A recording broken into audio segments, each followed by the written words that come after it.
PS1 ended with someone sinking in water, and PS2 starts with someone racing out of it. This someone is the younger version of Nandini. Of all the characters we spent time with in part 1, it seems a weird choice to start part 2 with this character. For the next 15 minutes, we spend time with the teenage Nandini and Karikalan. We see them falling for each other, get temporarily separated, and finally see them broken apart until they meet again as adults. In a way, this is the crux of Ponniyin Selvan too. Irrespective of all the other things, the betrayal, forgiveness, and separation happening on screen and in the story. This arc is the one that packs the greatest punch and unfolds like a dream on screen. Welcome to Cinema Saki, and in today's episode, we are going to be talking about Ponniyin Selvan too. Before we get to this meaty portion, let's quickly talk about the other things that work and don't. Part 1 ended with Arunmozhi and Vandiyathevan drowning in water, and to nobody's surprise, Arunmozhi survives. The siblings finally unite, and against everyone's advice, Karikalan travels to Kadambu to meet with Nandini.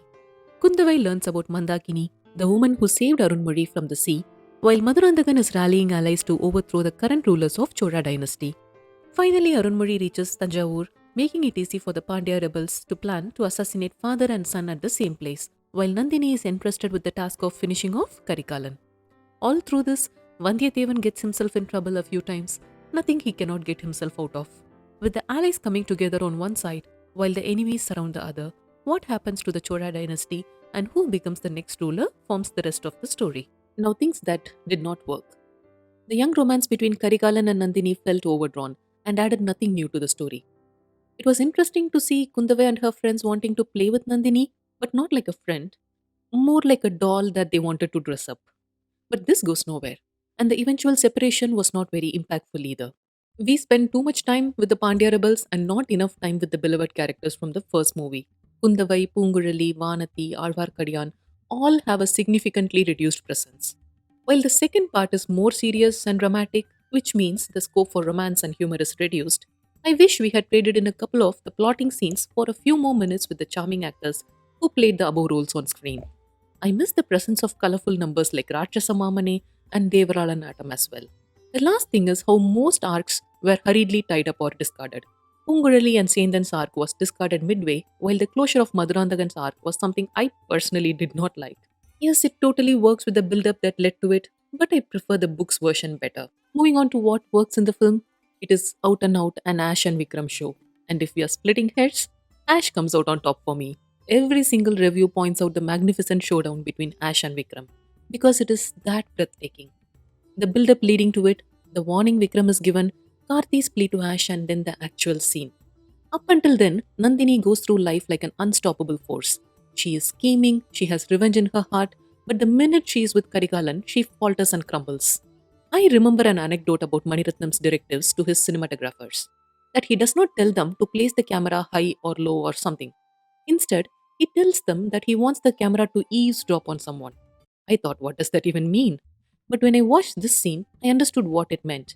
Vikram and Ash's faces are barely inches away from each other, and the camera is just as close to them.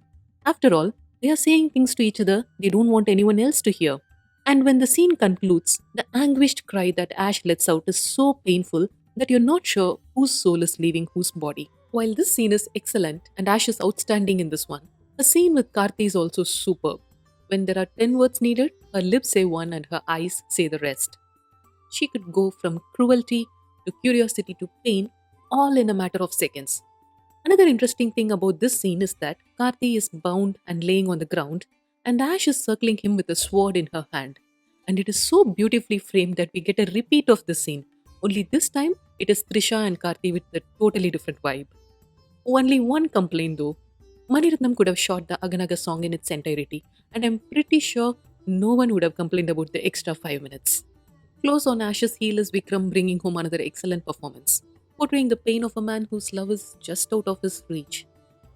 When he enters Kadambur Maligai, he is on top of a horse, which just does not stand still, and it is a frustrating scene to watch initially. But as it progresses, you see that it is his mind as well that is just as equally wavering, and we are frustrated by his decision to be there. He has a crazy glint in his eye and an arrogant smile. He knows he should not be there, and yet he is. To put an end to everything once and for all. Of course, none of this is said, but the actor is so good that he takes you into the heart of this tortured soul. He is just as wonderful in the next scene with Pazhuvettarayar and his cohorts, but for some reason, the Tirunir on his head was digitally drawn. And once you see it, you can barely focus on anything else. You and I, we may or may not agree with the subtext of these scenes, but one thing we can all agree on is he looks very dashing and like an Indian Jack Sparrow in all of the promotions. Again, as with most Maniratnam films, this is a well made film technically.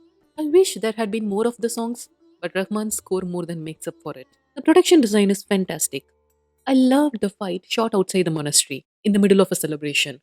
And for some reason, this reminded me of the Andimari Megam song from Nayagan, probably because of the way the camera moves among the crowd. And another beautiful shot is when Mandagini enters the king's palace.